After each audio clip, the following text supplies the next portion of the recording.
What's going on? I keep putting that 5 down that. What's going on? My name is Mr. Chipman, and I teach AP Biology. Here we are answering AP Biology FRQ questions for 2025 because that's what we do every time this time of year. We enjoy doing it. It's like a kid at Christmas today. I keep saying that, but I really did feel like, wow, I'm so pumped about getting these questions and seeing how you guys were assessed because we like being assessed. We like being assessed. All right, let's look at question number 5.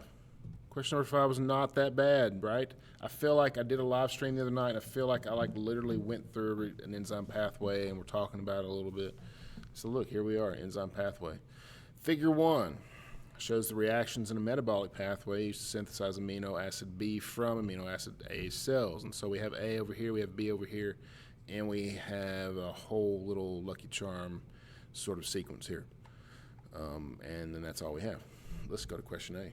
Describe the characteristics of an enzyme active site that allows it to catalyze a specific chemical reaction. The characteristics of that active site is the active site is specific to the substrate that it reacts with.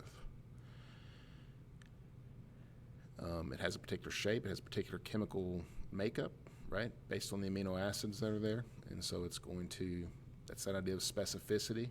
I talked about that recently with some students, and so that's good. It's a good thing.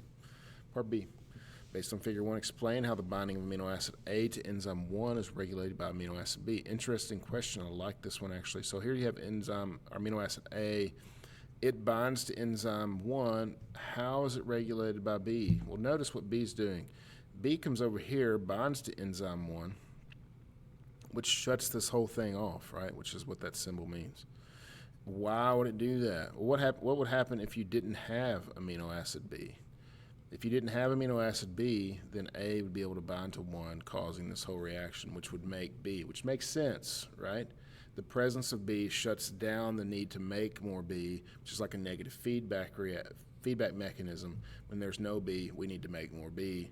And so that was an awful long explanation. I would say that the presence or the absence of B causes A to bind to enzyme 1. Final answer, part C. Using the information in figure 1, identify the product of the reaction catalyzed by enzyme 2. So this was an interesting question. This is one I could definitely feel like I could be wrong on, just because I don't know. I don't think so, but I could be wrong on. Interested to hear your comments down below from what you think. But intermediate X, which is back here, that's not going to be the correct answer.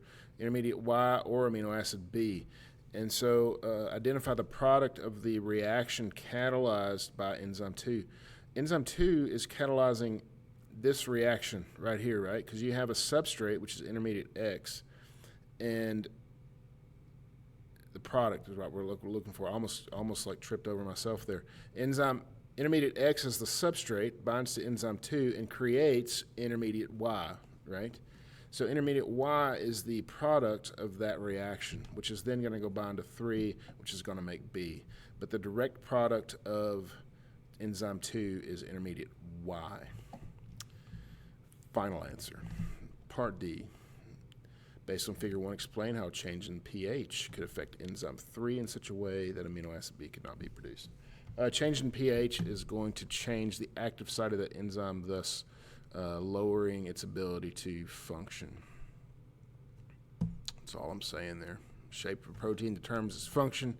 We're going to be asked that every year. They're going to make sure we know that, right? And you should be glad that they're making sure you know that. That should be a gimme. We're moving on to question 6.